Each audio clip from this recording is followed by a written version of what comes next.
The Age of Reason by Thomas Paine, Part 2, Section 5. Among the detestable villains that in any period of the world have disgraced the name of man, it is impossible to find a greater than Moses, if this account be true. Here is an order to butcher the boys, to massacre the mothers, and debauch the daughters. Let any mother put herself in the situation of those mothers, one child murdered, another destined to violation, and herself in the hands of an executioner. Let any daughter put herself in the situation of those daughters, destined as a prey to the murderers of a mother and a brother, and what will be their feelings? It is in vain that we attempt to impose upon nature, for nature will have her course, and the religion that tortures all her social ties is a false religion. After this detestable order follows an account of the plunder taken, and the manner of dividing it. And here it is that the profaneness of priestly hypocrisy increases the catalogue of crimes. Verse 37 to 40. And the Lord's tribute of sheep was 615, and the beeves were 36,000, of which the Lord's tribute was 312, and the asses were 30,500, of which the Lord's tribute was 301, and the persons were 16,000, of which the Lord's tribute was 32 persons. In short, the matters contained in this chapter, as well as in many other parts of the Bible, are too horrid for humanity to read or for decency to hear. For it appears from the 35th verse of this chapter that the number of women children consigned to debauchery by the order of Moses was 32,000. People in general do not know what wickedness there is in this pretended word of God.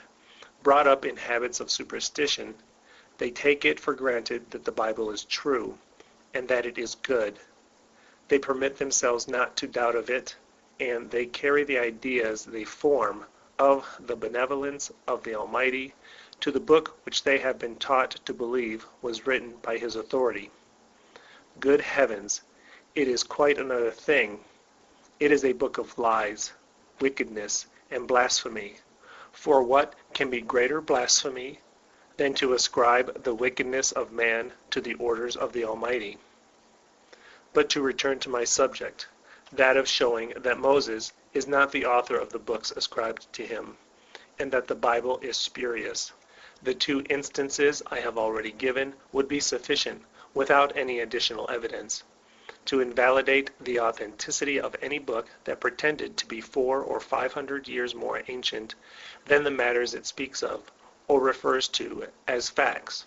For in the case of pursuing them unto Dan, and of the kings that reigned over the children of Israel, not even the flimsy pretense of prophecy can be pleaded. The expressions are in the preter tense, and it would be downright idiotism to say that a man could prophesy in the preter tense.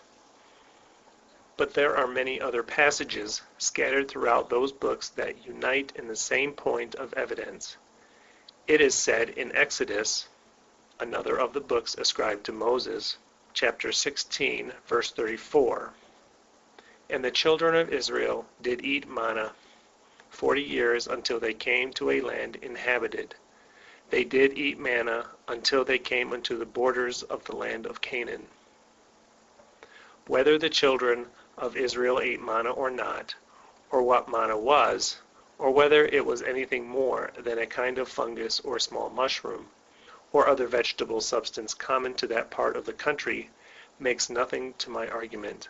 All that I mean to show is that it is not Moses that could write this account, because the account extends itself beyond the life and time of Moses. Moses, according to the Bible, but it is such a book of lies and contradictions, there is no knowing which part to believe, or whether any.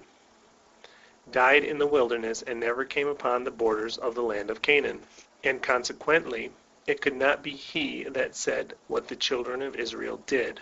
or what they ate when they came there. This account of eating manna, which they tell us was written by Moses, extends itself to the time of Joshua, the successor of Moses, as appears by the account given in the book of Joshua, after the children of Israel had passed the river Jordan, and came unto the borders of the land of Canaan. Joshua chapter 5, verse 12. And the manna ceased on the morrow, after they had eaten of the old corn of the land.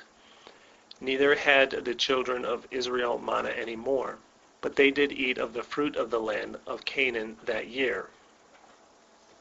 But a more remarkable instance than this occurs in Deuteronomy, which, while it shows that Moses could not be the writer of that book, shows also the fabulous notions that prevailed at that time about giants. In the 3rd chapter of Deuteronomy, among the conquests said to be made by Moses, is an account of the taking of Og, king of Bashan. Verse 2. For only Og, king of Bashan, remained of the remnant of giants. Behold, his bedstead was a bedstead of iron. Is it not in Rabbath of the children of Ammon? 9 cubits was the length thereof, and 4 cubits the breadth of it, after the cubit of a man. A cubit is 1 foot 9, 888 to 1,000th inch. The length therefore of the bed was 16 feet 4 inches, and the breadth 7 feet 4 inches. Thus much for this giant's bed. Now for the historical part, which, though the evidence is not so direct and positive as in the former cases, it is nevertheless very presumable and corroborating evidence, and is better than the best evidence on the contrary side. The writer, by way of proving the existence of this giant, refers to his bed as an ancient relic, and says, is it not in Rabbath, or Rabbah, of the children of Ammon? Meaning that it is, for such is frequently the Bible method of affirming a thing. But it could not be Moses that said this, because Moses could know nothing about Rabbah, or of what was in it. Rabbah was not a city belonging to this giant king, nor was it one of the cities that Moses took. The knowledge, therefore, that this bed was at Rabbah, and of the particulars of its dimensions, must be referred to the time when Rabbah was taken, and this was not till 400 years after the death of Moses, for which see 2 Samuel chapter 12, verse 26. And Joab, David's general, fought against Rabbah of the children of Ammon, and took the royal city. As I am not undertaking to point out all the contradictions in time, place, and circumstance that abound in the books ascribed to Moses, and which prove to a demonstration that those books could not be written by Moses, nor in the time of Moses, I proceed to the book of Joshua, and to show that Joshua is not the author of that book, and that it is anonymous and without authority. The evidence I shall produce is contained in the book itself. I will not go out of the Bible for proof against the supposed authenticity of the Bible. False testimony is always good against itself. Joshua, according to the 1st chapter of Joshua, was the immediate successor of Moses. He was, moreover, a military man, which Moses was not, and he continued as chief of the people of Israel 25 years. That is, from the time that Moses died, which, according to the Bible chronology, was 1,451 years before Christ, until 1,426 years before Christ, when, according to the same chronology, Joshua died. If, therefore, we find in this book, said to have been written by Joshua, references to facts done after the death of Joshua, it is evidence that Joshua could not have been the author, and also that the book could not have been written till after the time of the latest fact which it records. As to the character of the book, it is horrid. It is a military history of rapine and murder, as savage and brutal as those recorded of his predecessor in villainy and hypocrisy, Moses. and the blasphemy consists, as in the former books, in ascribing those deeds to the orders of the Almighty. In the first place, the book of Joshua, as is the case in the preceding books, is written in the third person. It is the historian of Joshua that speaks, for it would have been absurd and vainglorious that Joshua should say of himself, as is said of him in the last verse of the 6th chapter, that his fame was noised throughout all the country. I now come more immediately to the proof. In the 24th chapter, verse 31, it is said, And Israel served the Lord all the days of Joshua, and all the days of the elders that overlived Joshua.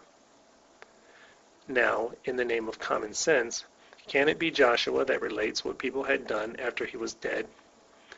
This account must not only have been written by some historian that lived after Joshua, but that lived also after the elders that outlived Joshua. There are several passages of a general meaning with respect to time scattered throughout the book of Joshua that carries the time in which the book was written to a distance from the time of Joshua, but without marking by exclusion any particular time, as in the passage above quoted. In that passage, the time that intervened between the death of Joshua and the death of the elders is excluded descriptively and absolutely, and the evidence substantiates that the book could not have been written till after the death of the last.